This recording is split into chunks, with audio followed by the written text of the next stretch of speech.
अस्सलाम वालेकुम। अगर आपकी उम्र 30 साल या उससे ज़्यादा है, अगर आप ये जानना चाहते हैं कि आप कितने सेहतमंद हैं या बीमार हैं, उसके लिए जिस्म पे रूनुमा होने वाली चंद निशानियों से आप आसानी से मालूम कर सकते हैं। हाथों और पाँव के नाखून अगर आपके सुर्ख हैं, तो आप सेहतमंद हैं।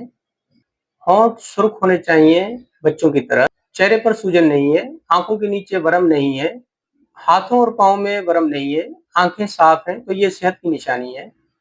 अगर नाखून टेढ़े हैं, उभरे हुए हैं, काले हैं, नीले हैं, सफ़ेद हैं, लकीरें बनी हुई हैं, भुरभुरे हैं, हाथ सफ़ेद हैं, पीले हैं, खुश्क हैं, ये सेहत की निशानी नहीं है।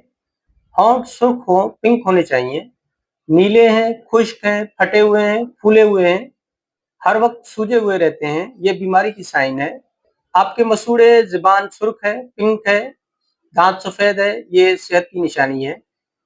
अगर मसूड़े फूले हुए हैं, नीले हैं, ज़ुबान फूली हुई है, तहदार ज़ख्म है, निशानात हैं, सफ़ेद है, फूली हुई है, फटी हुई है, ये बीमारी की निशानी है।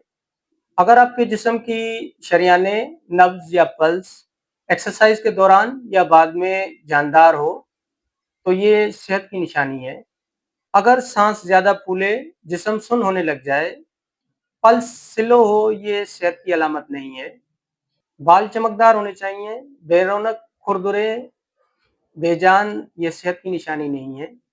कब्ज़ का मतलब है आपकी खुराक सेहतबख्श नहीं है, मैदा सेहतमंद नहीं है। अपना ख्याल रखें। अल्लाह हाफ़िज़।